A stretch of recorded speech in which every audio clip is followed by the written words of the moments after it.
Good morning class 9th। हम economics का दूसरा चैप्टर पढ़ रहे थे ह्यूमन रिसोर्स। और हमने कल पढ़ा था एजुकेशन के बारे में कि एजुकेशन कितनी इम्पॉर्टेंट है, ठीक है। और हमारा बहुत थोड़ा सा टॉपिक बचा रह गया था, ठीक है। बस हेल्थ ही बाकी है, ठीक है। तो बस हेल्थ और अनएम्प्लॉयमेंट हमको पढ़ना है, तो हम पढ़ लेते हैं उसको भी। अब देखो हेल्थ क्या होता है। हेल्थ मतलब आपका स्वास्थ्य, ठीक है, आपका फिजिकल स्टेटस और आपका मेंटल स्टेटस, ठीक है। हेल्थ का मतलब केवल फिजिकल स्टेटस नहीं होता है कि अगर आपके शरीर के सारे अंग सलामत हैं तो आप हेल्दी हैं, नहीं। अगर आप मेंटली स्टेबल नहीं हैं तो भी आप अनहेल्दी माने जाएंगे, ठीक है। तो अब देखो कि रिसोर्स में, ठीक है, या फिर इकोनॉमिक्स में आपकी हेल्थ का क्या इम्पोर्टेंस है। तो इकोनॉमिक्स में हेल्थ का क्या इम्पोर्टेंस हो सकता है। इकोनॉमी मतलब अर्थशास्त्र, ठीक है। तो मतलब कहीं ना कहीं इनकम की बात ही कही जा रही है, ठीक है। तो उसमें हेल्थ का क्या काम है। जाहिर सी बात है कि अगर कोई इंसान, कोई व्यक्ति हेल्दी नहीं रहेगा, स्वस्थ नहीं रहेगा तो काम नहीं कर पाएगा। और अगर काम नहीं कर पाएगा तो फिर इनकम यानी कि आय का कोई स्रोत नहीं है, ठीक है। कभी कभी क्या होता है कि हमें थोड़ा सा बुखार हो जाता है तो हम अपना सारे काम रोक देते हैं ना, है ना। रुक जाने भी चाहिए भाई, ठीक है। तो देखो कि हेल्थ में क्या क्या हमको देखना चाहिए, हेल्थ कैसे ख़राब हो सकती है, ठीक है। देखिए क्या होता है, आपने कुपोषण का नाम सुना होगा, ठीक है। कुपोषण का नाम सबने सुना होगा। तो क्या होता है कि जब मनुष्य क्या करता है, उसको सही से पोषक तत्व नहीं मिलते हैं, उसको उसकी नीड के अकॉर्डिंग न्यूट्रिएंट्स नहीं मिलते हैं, तो क्या हो जाता है, वो कुपोषण का शिकार हो जाता है और हमेशा बीमारी रहेगा, ठीक है।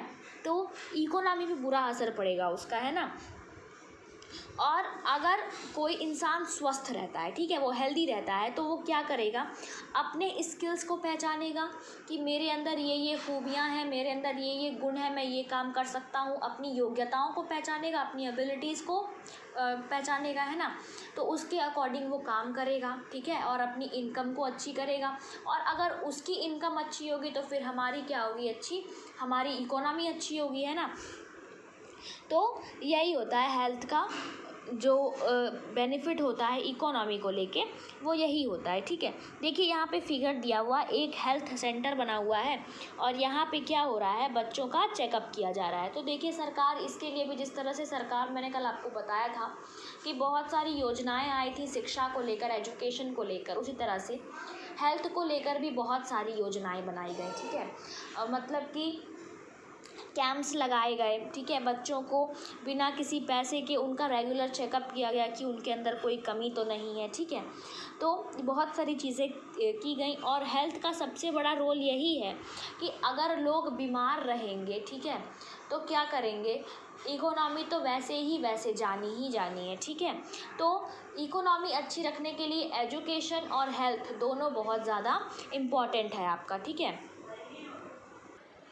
देखो यहाँ पे health infrastructure over the years दिया हुआ है, ठीक है।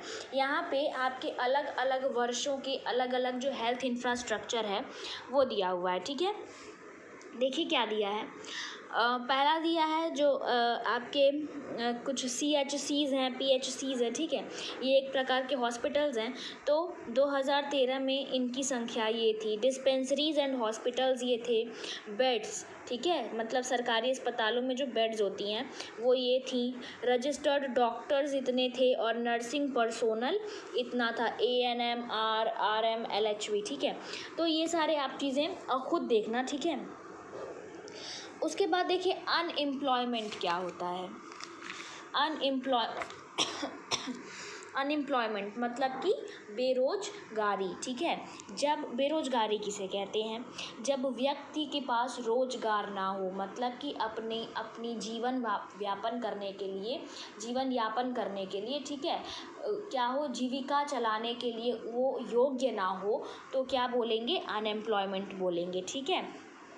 देखिए unemployment is said to exist when people who are willing to work at the going wages cannot find jobs। देखिए, अनएम्प्लॉयमेंट हम उसको बोलेंगे कि जब व्यक्ति काम करना चाह रहा हो लेकिन उसको काम ना मिल रहा हो, ठीक है, उसको जॉब ना मिल रही हो, ठीक है, तो इसको ही हम बोलते हैं अनएम्प्लॉयमेंट।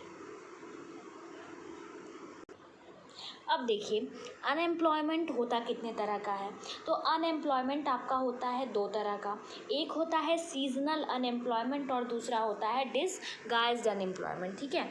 तो सीजनल और डिसगाइज्ड अनएम्प्लॉयमेंट क्या होता है?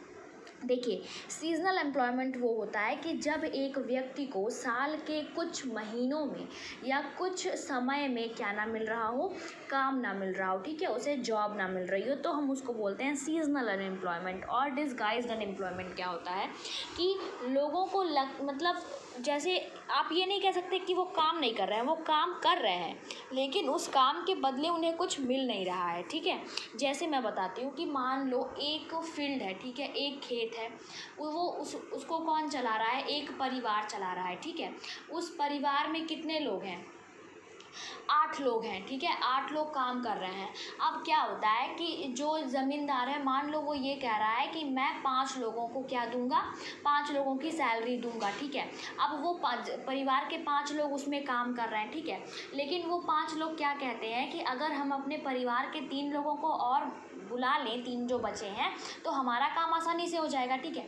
अब वो तीनों भी आ जाते हैं, तो यहाँ काम तो 8 लोग कर रहे हैं ना, लेकिन क्या हो रहा है कि सैलरी जो है वो 5 को ही मिल रही है, तो वो 3 जो बच्चे बेचारे हैं वो कौन हो जाएंगे? डिसगाइज्ड अनएम्प्लॉयज़ हो जाएंगे, ठीक है। तो उनको क्या मिलेगी? डिसगाइज्ड अनएम्प्लॉयमेंट मिलेगी, ठीक है।